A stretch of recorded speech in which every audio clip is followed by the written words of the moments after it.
আমরা পড়তেছিলাম শ্রেণী আর সমান্তরাল সমবায়ের তুল্য রোধ নির্ণয় করা।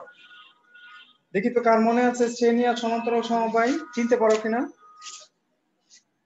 আমি দুইটা সার্কিট আঁকি, কোনটা শ্রেণী কোনটা সমান্তরাল বলবা। হ্যাঁ, ওকে।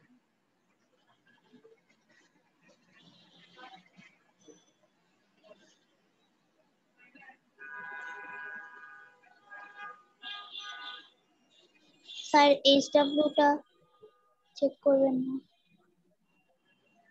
এইচডব্লিউ ছিল তোমাদের? জি স্যার। আচ্ছা,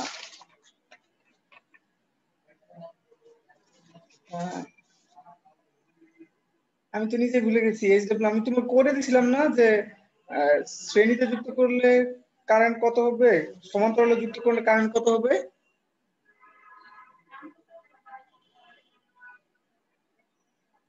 এছাড়া আর কি ছিল এইচডব্লিউ প্রভা? স্যার রোধ দিয়ে দিয়েছিলেন চারটা, ওগুলার শ্রেণীতে যুক্ত করলে আর সমান্তরালে যুক্ত করলে ওটি কারেন্টের পার্থক্য নির্ণয় করা ছিল। ও আচ্ছা আচ্ছা, করেছো। ওই যে এক কত কত জনের দিছিলাম, 1 2 3 4 এরকম দিছিলাম, অনেকগুলো না? চারটা জি স্যার। জি করেছিলা? জি স্যার। জি স্যার। কি নাবিলা ক্লাসে না থেকেই করছে? রেজাল্ট কত হয়েছে স্যার বলো তো? ইউটিউবে দেখেছিলাম। আচ্ছা ঠিক আছে, রেজাল্ট কত হয়েছে বলো তো? Sir sir 23.8। জি স্যার, এটাই পয়েন্টে। 23.8। 23.8 কি অ্যাম্পিয়ার না মিলি অ্যাম্পিয়ার? জি স্যার, অ্যাম্পিয়ার। অ্যাম্পিয়ার। আর নাবিলা? স্যার এটাই আসছে, আমি ভগ্নাংশে লিখেছিলাম 119/5। ও 119/5। ওকে, ঠিক আছে। যারা করছো ধন্যবাদ, যারা না করছো তাদেরকে আরো বড় ধন্যবাদ। ওকে, এটা আমার আম্মার ডায়লগ আর কি। খাইলে বলতো কিছু ভালো, না খাইলে আরো ভালো। বলতো এই যে দুইটা সার্কিট এঁকেছি, কোনটা শ্রেণী আর কোনটা সমান্তরাল? কেউ কি বলতে পারবা কোনটা শ্রেণী কোনটা সমান্তরাল? এবি শ্রেণী নাকি সিডি? স্যার এবি শ্রেণী আর সিডি সমান্তরাল। কেন?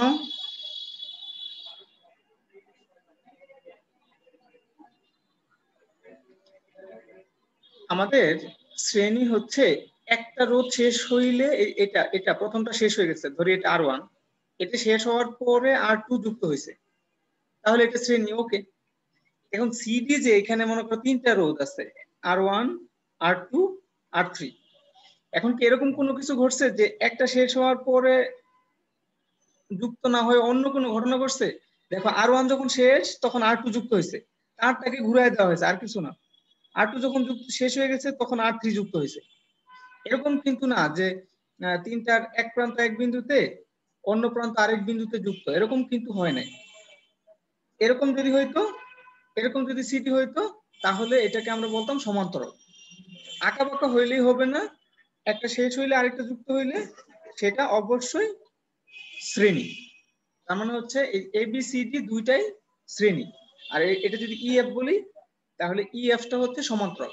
কারণ হচ্ছে যে এখানে রোধগুলোর প্রত্যেকটার একটা বিন্দু, বাম পাশের বিন্দুটা এই বিন্দুতে যুক্ত, আর প্রত্যেকটার আরেকটা বিন্দু আরেকটা বিন্দুতে যুক্ত। এই যেভাবে কানেকশন গিয়ে গিয়ে এখানে যুক্ত করা হয়েছে। আর এখানে কি করা হয়েছে, R1 শেষ হইলে R2 যুক্ত করা হয়েছে, আবার R2 যখন শেষ হয়ে গেছে তখন R3 যুক্ত করা হয়েছে। একটা শেষে আরেকটা, একটা মাথায় আরেকটা। তাহলে এটা শ্রেণী, এটাও শ্রেণী, এইটা সমান্তরাল। হ্যাঁ হ্যাঁ, আমি কলেজে আছি, টিচার্স রুমে, আমাদের রুমে। ওকে, ক্লাস চলতেছে। তাহলে এখন কতটুকু বুঝতে পারছো আমরা একটু দেখি। একটা প্রবলেম সলভ করব, প্রবলেমের জন্য একটা সার্কিট আঁকবো। আসসালামু আলাইকুম স্যার। ওইদিকে কথা বলুন, আমি ক্লাস নিতেছি। আচ্ছা দেখো, আমি একটা সার্কিটটা বোর্ডের প্রশ্ন একটু চেঞ্জ করে দিচ্ছি, একটু সহজ করে দিচ্ছি। বোর্ডের সংখ্যাগুলো একটু জটিল থাকে, আমি তোমাকে অত জটিল সংখ্যা দিয়ে নেই, সহজ করে দিচ্ছি। 3টা রোধ এইভাবে যুক্ত আছে, এটা 5 ওহম, এটাও 5 ওহম, এটাও 5 ওহম, এরকম 3টা রোধ যুক্ত আছে। এর সাথে একটা সেল যুক্ত করা আছে। সেলের বিভব 10 ভোল্ট। আচ্ছা 10 ভোল্ট দিই, 10 ভোল্ট এভাবে দেয়া আছে। এখন তোমার কাছে আমার কোয়েশ্চেন হচ্ছে, ওরা অন্য কিছু চাইছে, এখানে প্রবাহ মাত্রা বের করতে বলছে, সেটা পরে আমরা বের করব। এখন তোমাদের কাছে কোয়েশ্চেন হচ্ছে যে এই যে 3টা রোধ যুক্ত করা আছে, এরা কি শ্রেণীতে যুক্ত আছে নাকি সমান্তরালে যুক্ত আছে?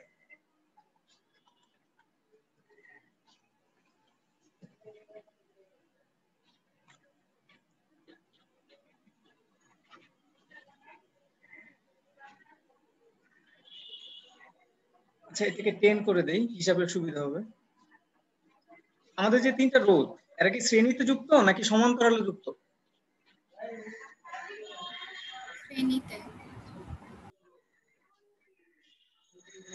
এটা আসলে আমরা যদি আরেকটু ভালো করে খেয়াল করি, এই দুটো 5 মানের যে দুটো রোধ আছে, এটা একটার পর একটা যুক্ত আছে, ঠিক আছে, এরা শ্রেণীতে যুক্ত। কিন্তু এই এই দুইটার সাথে আবার দেখো এই 10টা কিন্তু শ্রেণীতে যুক্ত না, সমান্তরালে যুক্ত। তাহলে আমরা কি বলবো? এই সমবায়টাকে বলবো শ্রেণী আর সমান্তরালের যেহেতু মিশ্রণ, এই জন্য নতুন একটা নাম মিশ্র সমবায়। মিশ্র সমবায়। কৌশিক, বাথরুমে পানি নেই তো? পানি নাই। আচ্ছা এটা তাহলে আমরা বলবো মিশ্র সমবায়, বুঝছো? শ্রেণী আর সমান্তরালের মিশ্রণ। আমাদের পরীক্ষায় সাধারণত মিশ্র সমবায় দেওয়া থাকবে। আমরা পরীক্ষায় যেটা আসছে সেটা বের করি। কারেন্টের মান বের করতে বলছে, কারেন্টের মান যদি বের করতে চাই তাহলে সার্কিটের তুল্য রোধ বের করতে হয়। যদি শ্রেণী থাকে সরাসরি যোগ করে দিলেই হয়, সমান্তরাল থাকলে ইনভার্সের যোগফলের ইনভার্স করে দিলে হয়। কিন্তু এখানে তো শ্রেণী আর সমান্তরালের মিক্সচার আছে, তাহলে কি করব আমরা? এখানে একটা টেকনিক তোমাকে শিখিয়ে দিচ্ছি, মনে রাখো। আমাদের শুধু রোধ যেটুকু নির্ণয় করতে হবে সেই সার্কিটটুকু আঁকি আমি। 5 ওহম 40 পর্যন্ত। কি নাই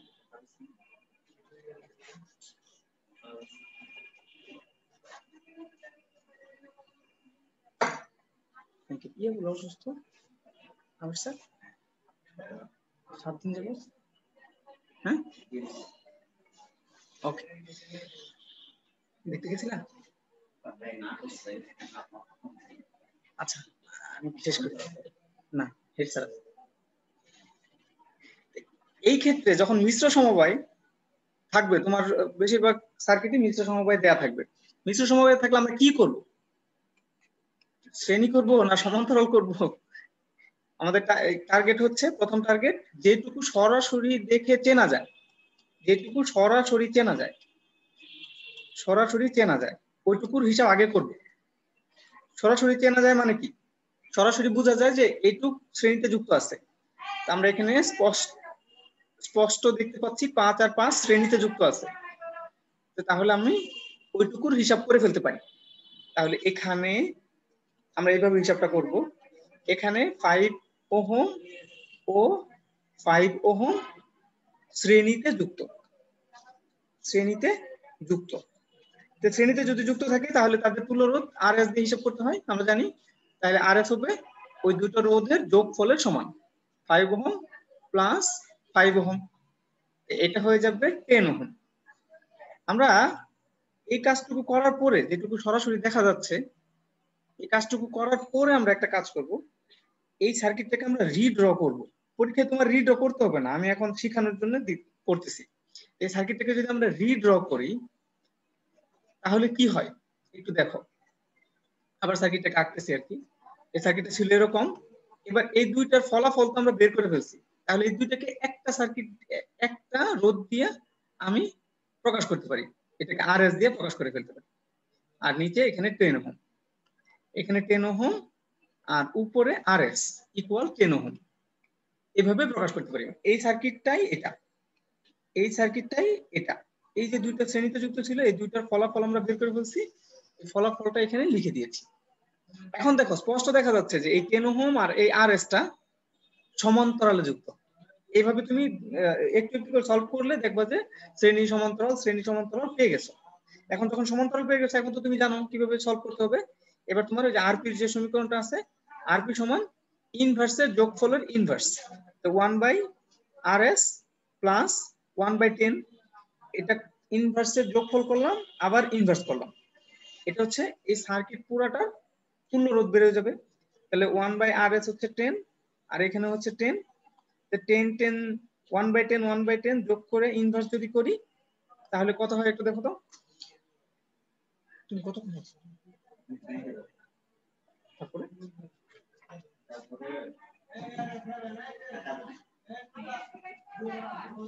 কত হলো শেষ পর্যন্ত?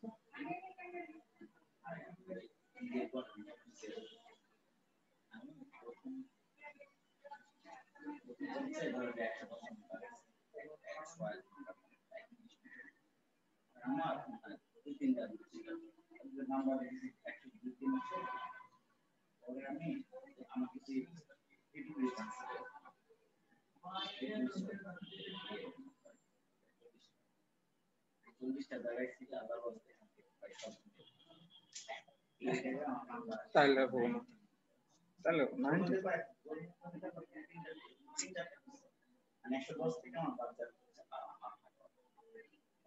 100 হওয়া দরকার মিনিমাম, 110 হলে নিশ্চিত। তাহলে এখানে যদি আমরা এই হিসাবটা করি তাহলে আমরা পাবো 5 ওহম। তাহলে আমরা আমাদের পুরো সার্কিটটাকে যদি আমরা ড্র করি শেষ পর্যন্ত, তাহলে দেখব আমাদের সেলের সাথে উপরের পুরো সার্কিটের যে রোধটুকু ছিল এইটুকুর তুল্য রোধ আমরা পেয়ে গেছি মাত্র 5 ওহম, আর এখানে আমি 10 ভোল্ট দিয়েছি। এখন তো তাহলে ওহমের সূত্র ব্যবহার করে খুব সহজেই কি করতে পারবো, কারেন্টের মানটা বের করে ফেলতে পারবো। এখানে জানা আছে I equal to E/R, E এর মান দেয়া আছে 10, আর R এর মান দেয়া আছে যে তুল্য রোধ যেটা পাইছিলাম আমরা, সেটা আমাদের R এর মান। ওকে, তাহলে বসায় দিলে 10/5 ইকুয়াল 2 অ্যাম্পিয়ার। এরকম প্রবলেম আমাদের অনেক আসবে। এখন হচ্ছে যে আমি এই যে সার্কিটটা তোমাদেরকে দেখাচ্ছিলাম, এই সার্কিটটা আমরা কয়েকভাবে আঁকি। দেখো কয়েকভাবে আঁকা যায়, একই সার্কিট কয়েকভাবে আঁকা যায়। মনে করো আমাদের সার্কিটটা ছিল হচ্ছে এটা, এটা হলো আমাদের সার্কিট। আমি সব সংখ্যা লিখতেছি না। এই সার্কিটটাকে আমি দেখো আমি এইভাবে বাঁকা করে রাখতে পারি, এভাবে বাঁকা করে রাখতে পারি, কিন্তু সার্কিট কিন্তু চেঞ্জ হবে না, একই সার্কিট। সার্কিট যে চেঞ্জ হবে না এটা আমি তোমাদের এখন একটু দেখায় দিচ্ছি কেন চেঞ্জ হয় নাই। দেখো আমাদের ব্যাটারির এই ধনাত্মকের সাথে এখানে দুইটা রোধ যুক্ত, একটা হচ্ছে 10 আর একটা 5। মনে করো এটা এ প্রান্ত, এটা বি প্রান্ত। এখানেও কি ব্যাটারির ধনাত্মকের সাথে দুইটা রোধই যুক্ত, একটা 5 আর একটা 10। আর এই বি প্রান্তের সাথে দেখো 10 এর বাকি প্রান্তটা যুক্ত, 5 এর বাকি আরেকটাতে 5 আছে তার অপর প্রান্ত যুক্ত। এখানেও দেখো বি এর সাথে অপর প্রান্ত যুক্ত 5 এর, আর 10 এর আরেকটা প্রান্ত যুক্ত। জাস্ট আমরা এই তারটাকে একটু বাঁকা করে দিছি, তুমি ব্যাংক থেকে আসো, তারটাকে একটু বাঁকা করে দিছি। এখন পরীক্ষার মধ্যে যেটা আসছিল, 10 মিনিট ক্লাসের পরে 10 মিনিট তুমি থাকলে থাকো, আছি। এই সার্কিটটা পরীক্ষায় কিভাবে আসছে দেখো, খেয়াল করে, খুব ভালো করে খেয়াল করো, না হলে তুমি আবার কনফিউজ হয়ে যাবে। আলাদা কিছু না কিন্তু, দেখো এই সার্কিটটাকে এইভাবে দিছে ওরা, এটা কোনো একটা বোর্ডের কোশ্চেন, সংখ্যাগুলো চেঞ্জ করা আছে, আমি তোমাদের সহজ সংখ্যা দিয়েছি যেন হিসাব করতে প্রবলেম না হয়।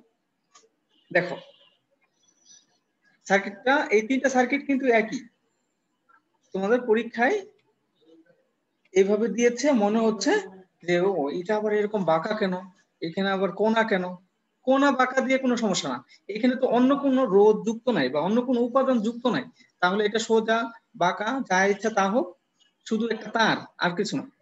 ঠিক আছে, দেখো এখানে কি হয়েছে, এখানে বাম পাশে যদি এই প্রান্ত দেই তাহলে এখানে মাঝখানে কিছু নাই, মাঝখানে যতক্ষণ পর্যন্ত কিছু না থাকবে ওটাও একই বিন্দু, তাহলে এটা এ বিন্দু, আর ডান পাশে বি বিন্দু। দেখো এ বিন্দু, এই 10-এর দুই পাশে এ, এখানে তাই না, 10-এর দুই পাশে এ আর বি, এখানেও 10-এর দুই পাশে কি ছিল, এ আর বি, আর এই 5-এর বাম পাশে এ, আর এই 5-এর ডান পাশে বি, এখানেও দেখো এই 5-এর বাম পাশে এ আর ডান পাশে বি, তার মানে এই তিনটা সার্কিট একই, মনে রাখবা। হ্যাঁ, সার্কিট তিনটাই তুলে নাও, আমি তোমাদের আরেকটা প্রবলেম সলভ করতে দিচ্ছি, সবাই সার্কিটটা তুলে নিবা।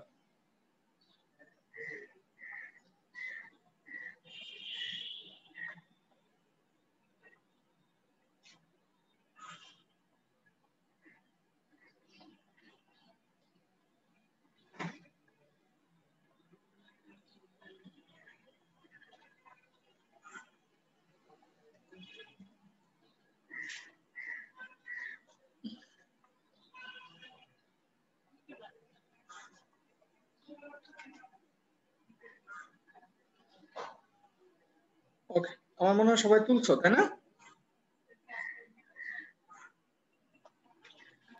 এবং ওকে, তোলা হয়েছে না? জি স্যার। ওকে, এবার ওরকম সার্কিট দেখলে যেন কনফিউজ না হয় এরকম বলে দিলাম আর কি। এবার একটা প্রবলেম দেই, তাহলে তোমরা সলভ করো, এতক্ষণ কি বুঝছো বোঝা যাবে। মনে করো আমাদের এবার 4টা রোধ আছে, 4টা রোধ আছে, এইভাবে যুক্ত আছে, খুবই সহজ হিসাব দিব, হিসাবে সমস্যা হবে না, তুমি বুঝতে পারতেছো কিনা, কিভাবে করবা সেটা পারো কিনা এটাই বিষয়। এটা দিলাম 1, এটা দিলাম 2, এটা দিলাম 2, এটা দিলাম 1, তাহলে এটা দিলাম 3 ভোল্ট।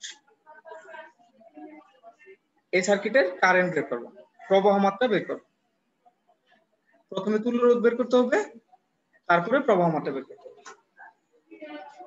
এগুলো বোর্ডের কোশ্চেন, আগে আসতো, এখন একটু কঠিন আসে, আগে এরকম সহজ সহজ আসে।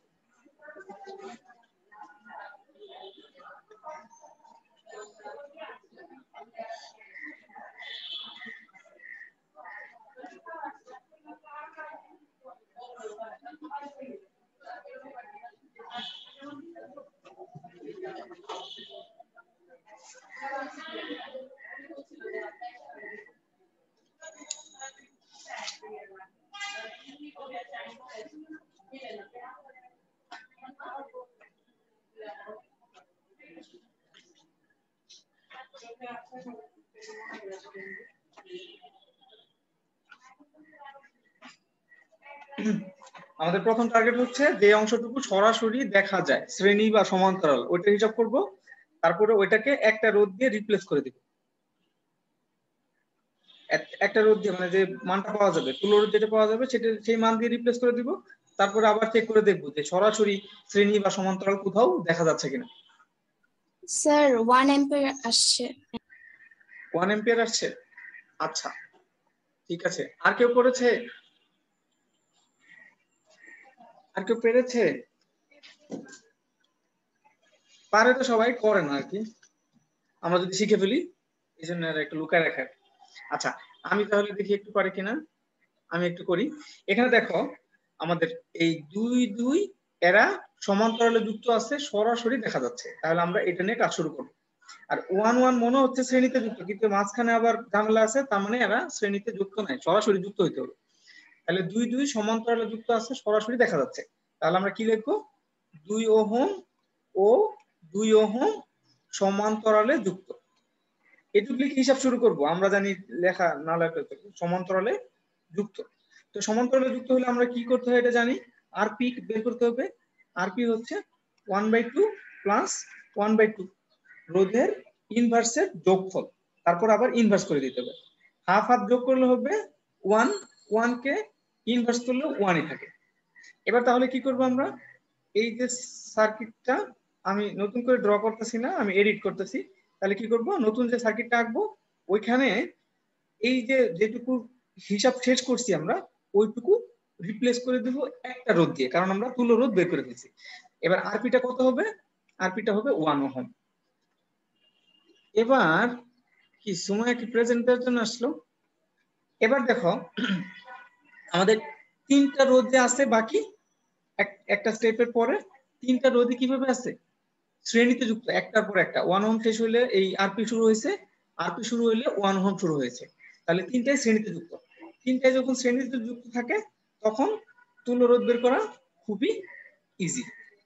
আমরা ভাষা একটু লিখবো, না হইলে মানে এখানে সার্কিটের ক্ষেত্রে ভাষা না লিখলে অসম্পূর্ণ হয়ে যায় আর কি। তাহলে এখন যে সিচুয়েশন, এখানে 1 ওহম আরপি এবং 1 ওহম শ্রেণীতে যুক্ত, শ্রেণীতে যুক্ত, শ্রেণীতে যুক্ত। এখন শ্রেণীতে যুক্ত আছে, তাহলে এর তুল্য রোধ নির্ণয় করতে হবে আমাদের। তুল্য রোধ যদি নির্ণয় করি তাহলে সবগুলোর যোগফল 1 প্লাস আরপি প্লাস 1 সমান 3 ওহম পেয়ে গেলাম। তার মানে এই সার্কিটটাকে আমি একটা রোধ দিয়ে রিপ্লেস করে দিতে পারবো, একটা রোধ দিয়ে রিপ্লেস করে দিই, একদম পুরো সার্কিটটাকে একটা রোধ দিয়ে রিপ্লেস করে দিব। আমি এটুকু আর ড্র করলাম না, এটা হচ্ছে যে রোধ দিয়ে রিপ্লেস করবো সেটা হচ্ছে 3 ওহম। মানে আমাদের পরীক্ষায় যে প্রশ্নটা দেয়া ছিল ওই প্রশ্নটার তুল্য রোধ হচ্ছে, ওই সার্কিটের তুল্য রোধ হচ্ছে, পুরো সার্কিটের তুল্য রোধ হচ্ছে 3 ওহম। আর আমাদের টার্গেট ছিল আমাদের সার্কিটের মধ্যে একটা রোধ থাকবে, তাহলে আমরা কারেন্টটা নির্ণয় করতে পারবো। একটা রোধ যখন থাকবে তখন কারেন্ট নির্ণয় করতে পারবো। এখন এটা ওই পর্যন্ত আমরা চলে গেছি, একটা রোধ আছে আর একটা বিভব পার্থক্য আছে। এবার কারেন্ট নির্ণয় করা খুবই সহজ, আমরা জানি I equal to E by R. এখানে আর মানে আর এস, মানে তুল্য রোধটা আর কি, যেটা হয় আর এস না লিখলেও চলবে, শুধু আর লিখলে হবে। তা আমাদের দেয়া আছে E3, আর এস আমরা বের করছি 3, তাহলে কারেন্টের মান হচ্ছে 1 অ্যাম্পিয়ার। ঠিক আছে, ওকে। এবার আমরা আরেকটা, আচ্ছা আগের সার্কিটটাকে কিভাবে বর্তমানে দিচ্ছে, চেঞ্জ করে দিচ্ছে, এটা আমি তোমাদেরকে শেয়ার করি। এটাও পাশে লিখে রাখো, হ্যাঁ, যে বর্তমানে কিভাবে সার্কিট গুলো দিচ্ছে। বর্তমানে সার্কিট গুলোকে এইভাবে দিচ্ছে, সার্কিট এইভাবে দিচ্ছে, কিন্তু এখানে একটা চাবি দিয়ে দিচ্ছে। চাবি, চাবি বলতে এখানে একটা সুইচ, চাবি মানে হচ্ছে সুইচ, তাই না? আমরা জানি কে দিয়ে সুইচ বোঝানো হয়, কে দিয়ে সুইচ বোঝানো হয়।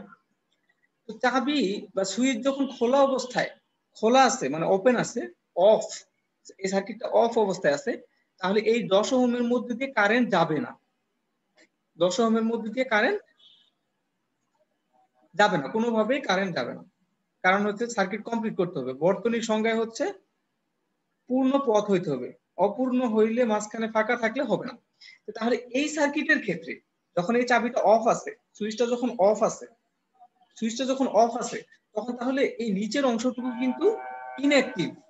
আমাদের সার্কিটের মধ্যে শুধু 5 ওহম আর 5 ওহম এরা কিন্তু অ্যাক্টিভ, অন্যরা কিন্তু ইনঅ্যাক্টিভ থাকার পরেও ওর ভিতর দিয়ে যেহেতু কারেন্ট যাবে না, তাহলে ওটা আমাদের হিসাবের মধ্যে আসবে না, বাধার পরিমাণ যোগ হবে না, ওই বাধাটা আমাদের সার্কিটে কোনো প্রভাব ফেলবে না। এটা যদি 10 ভোল্ট হয় তাহলে আমাদের সার্কিট দেখা যাচ্ছে এরকম, কিন্তু বাস্তবে এইটুকু অংশ বাদ, এইটুকু অংশ সার্কিট থেকে আউট হয়ে যাচ্ছে, বাদ হয়ে যাচ্ছে, কাজ করতেছে না। হ্যাঁ নেহা কিছু বলবা?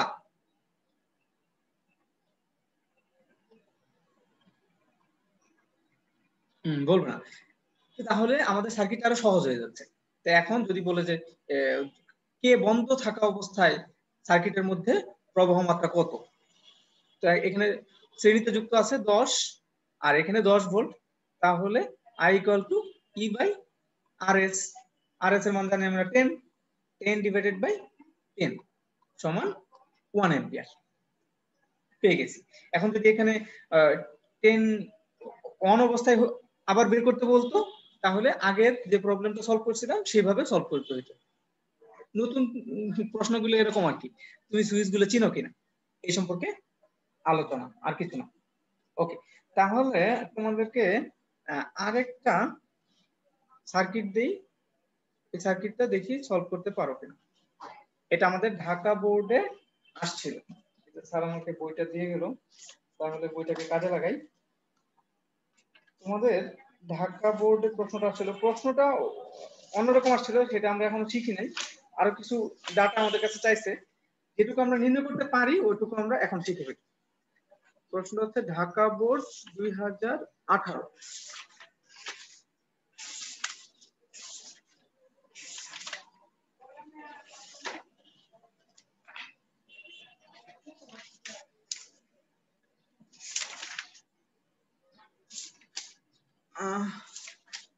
আচ্ছা 18টা বের না করে 18 প্রশ্নটা আমি খুঁজে পাচ্ছি না।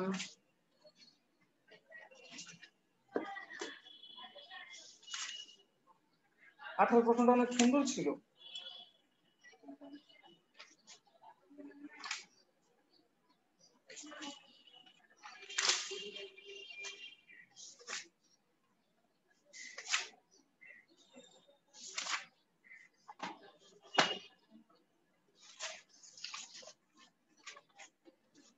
ইয়েস, পেয়েছি। 18 প্রশ্নটা এরকম ছিল, দুইটা সার্কিট দেওয়া ছিল। সার্কিটের মধ্যে প্রথম সার্কিটে 4টা রোধ, দুইটা দুইটা করে শ্রেণী, তারপরে এটা সমান্তরালে যুক্ত করা ছিল। একটা হচ্ছে 2 ওহম, আচ্ছা ওহমটা না লিখি তুমি বুঝে নাও, এটা ওহম। আর একটা হচ্ছে 5 এটা হচ্ছে 12 ভোল্ট। এটা হচ্ছে ফিগার 1, মানে চিত্র 1, এরকম ইংরেজিতে ফিগার লিখছিল, ফিগার মানে চিত্র। আর দ্বিতীয় আরেকটা সার্কিট দিয়েছিল,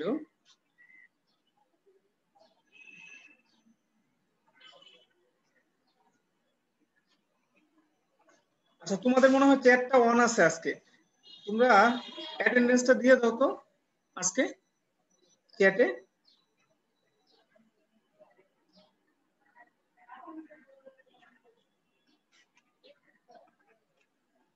এটা হচ্ছে ফিগার 2, দুটা সার্কিট দেয়া আছে।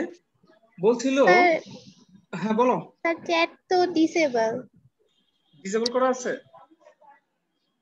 আচ্ছা আমি আজকে ইনেবল করে দিচ্ছি। ওকে, এখন ইনেবল করা আছে। আচ্ছা আমাদের দুইটা সার্কিট দেয়া ছিল, এটা ঢাকা বোর্ড 2018 এর প্রশ্ন, সকল বোর্ড আসলে অ্যাকচুয়ালি সকল বোর্ড 2018 এর প্রশ্ন। একটা প্রশ্ন হয়েছিল, প্রথম সার্কিটে ছিল 4টা রোধ, 2, 6, 5, 3, 2 আর 6 শ্রেণীতে, 5 আর 3 শ্রেণীতে, আবার এদের ফলাফল সমান্তরালে যুক্ত ছিল।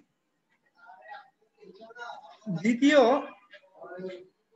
যে সার্কিটটা, এখানে 3টা রোধ, একটা হচ্ছে 1, এর সাথে 2টা রোধ সমান্তরালে যুক্ত ছিল।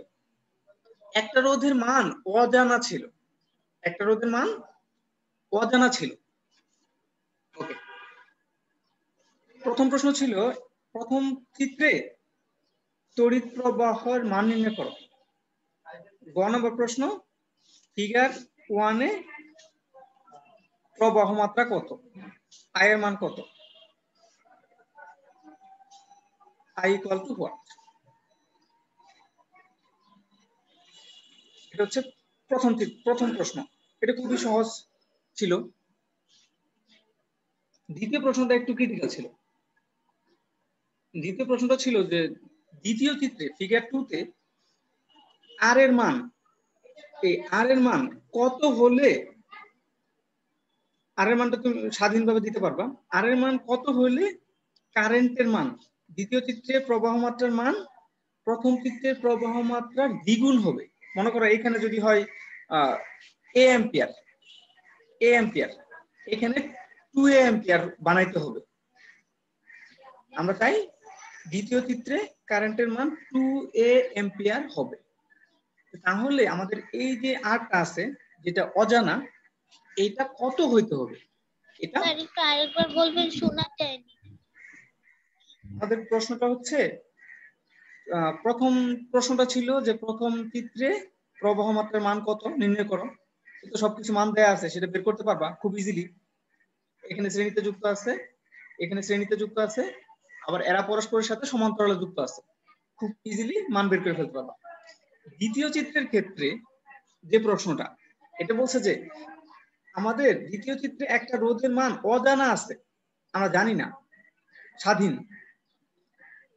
এই আর এর মান কত হলে, এই আর এর মানটা কত হলে আমাদের এই সার্কিটের প্রবাহ মাত্রা, মানে দ্বিতীয় সার্কিটের প্রবাহ মাত্রা প্রথম সার্কিটের প্রবাহ মাত্রার ডাবল হবে। আমরা তো প্রথম সার্কিটের প্রবাহ মাত্রা পেয়ে যাব, মনে করো 2 অ্যাম্পিয়ার পেলাম, তাহলে দ্বিতীয় সার্কিটে 4 অ্যাম্পিয়ারের জন্য কাজ করতে হবে। এখানে যদি 2 অ্যাম্পিয়ার পাই, আমি জানি না কত, তাহলে এখানে 4 অ্যাম্পিয়ারের জন্য কাজ করতে হবে। এটাই আমাদেরকে বলছে। 4 অ্যাম্পিয়ারের জন্য যদি কাজ করি, তাহলে আমরা ওই আর এর মানটা বের করতে পারবো। তোমরা মনে হয় চেষ্টা করলে পেরে যাবা। আমি তোমাদের একটু হিন্টস দেই। তারপরেও প্রথমটা তো খুব সহজে বের করে ফেলতে পারবা, ওইটা আর কিছু বললাম না।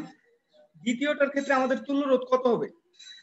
দ্বিতীয়টার ক্ষেত্রে তুল্য রোধ হবে, এখানে আছে আর, নিচে আছে 2, আর আর 2 এর সমান্তরাল সমবায় করলে তুল্য রোধ হবে 1/r প্লাস 1/2 এর ইনভার্স, তাই না? তাহলে কত হবে? 2r divided by r plus 2। এটা হচ্ছে এই রোধের তুল্য রোধ। ওকে, তাহলে এটুকু শেষ হয়ে গেল, এই রোধের তুল্য রোধ পেয়ে গেলাম আমরা। আর সামনে ছিল আর 1 ওহম। এবার আরপি পেয়ে গেছি আমরা 2r divided by r plus 2, আর এখানে 1 ওহম। এই সার্কিটের এখানে 12 ভোল্ট দেয়া আছে। ওকে, তাহলে এখন আমাদের এই সার্কিটের সলভ করা খুবই সহজ, কারণ দুইটা রোধই আছে শ্রেণীতে যুক্ত, দুইটা রোধই আছে শ্রেণীতে যুক্ত। তাহলে এই সার্কিটের তুল্য রোধ কত হবে? RS = 1 plus RP। তো 1 তো আমরা জানি, RP হচ্ছে 2r divided by r plus 2। এটা যদি যোগ করি আমরা, তাহলে r প্লাস 2, আর উপরে হবে 3r প্লাস 3, তাই না? 3r plus 3। ওকে, তাহলে এই সার্কিটের তুল্য রোধ আমরা পেয়ে গেছি। এই সার্কিটের তুল্য রোধ পেয়ে গেলে কারেন্টও পেয়ে গেলাম, তাহলে আমরা কারেন্টও পেয়ে গেছে যাবো। মনে করো এই কারেন্টটা আই প্রাইম ধরলাম, তা আই প্রাইম তাহলে কত হবে? 12 ডিভাইডেড বাই এই রোধটা RS টা। এই যে মানটা পাইলাম, আর ফিগার 1 থেকে মানটা পাবো, ওইটা সমান কি বসাবো? মনে করো ফিগার 1 এ পাইছিলাম 2 অ্যাম্পিয়ার, ফিগার 1 এ পাইছিলাম 2 অ্যাম্পিয়ার, তাহলে আই প্রাইমের মান কত হবে? আই প্রাইম হবে 2 × 2 অ্যাম্পিয়ার, মানে 4 অ্যাম্পিয়ার। এবার এই যে আই প্রাইমটা পাইলাম, এই আই প্রাইমটা হচ্ছে 4 অ্যাম্পিয়ার। আই প্রাইমটা যখন 4 অ্যাম্পিয়ার হবে, আই প্রাইম ধরো 4 অ্যাম্পিয়ার আমি ধরছি, কিন্তু আমি কিন্তু জানি না কত ছিল। 12/RS, 12/RS হবে 4 অ্যাম্পিয়ার, 4 অ্যাম্পিয়ার। এবার দেখো এই সমীকরণে আর ছাড়া আর সবকিছুই জানা। এখানে 3r divided by 3r plus 3 divided by r plus 2, r plus 2। এই সমীকরণে শুধুমাত্র, সরি এটা 4 অ্যাম্পিয়ার, 4, শুধুমাত্র আর ছাড়া সবকিছু জানা। তো এই সমীকরণ থেকে আর এর মান বের করে ফেললেই আমরা যেই মানটা চাচ্ছি সেটা পাওয়া যাবে। মনে হয় তোমরা পারবা, সমীকরণ নিয়ে কাজ শুরু করলেই আর এর মানটা বের হয়ে আসবে। ওকে, সবাই তো অ্যাটেন্ডেন্স দিল না, কে দেয় নাই? সে কিন্তু অ্যাবসেন্ট। আমি একটু চেক করি তো কে কে দিল না। আচ্ছা, প্রথমে দিয়েছে হচ্ছে প্রথমে দিয়েছে প্রভা, প্রজ্ঞা, নৌসিন, জান্নাত, নাবিলা, প্রমি, সুমাইয়া, নেহা, কাদি, আরিশা, ইসরাত জাহান আর হচ্ছে সুমাইয়া চৌধুরী। আর তো কয়েকজন আছে, এখনো তো আছে, ওরা তো দিচ্ছে না। কে কে আছে দেখি তো, অ্যাটেন্ডেন্স দিচ্ছে না যে, চলে গেছে। জান্নাতারা, কাজী আরিশা, মারিফা, নাবিলা, নওশিন, নীরা। নীরা কি দিয়েছে? নীরা দিয়েছে মনে হয়। শাইলা, শাইলা দেয় নাই কেন?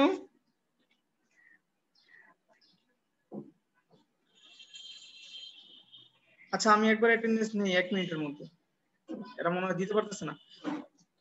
1 আছে, 2 আছে, 5 নাই, 6, 7, 9, 9 এর পরে 12, 15, 28, 21, 34, 32। ওকে ঠিক আছে, তোমরা আর এর মানটা বের করা শিখো।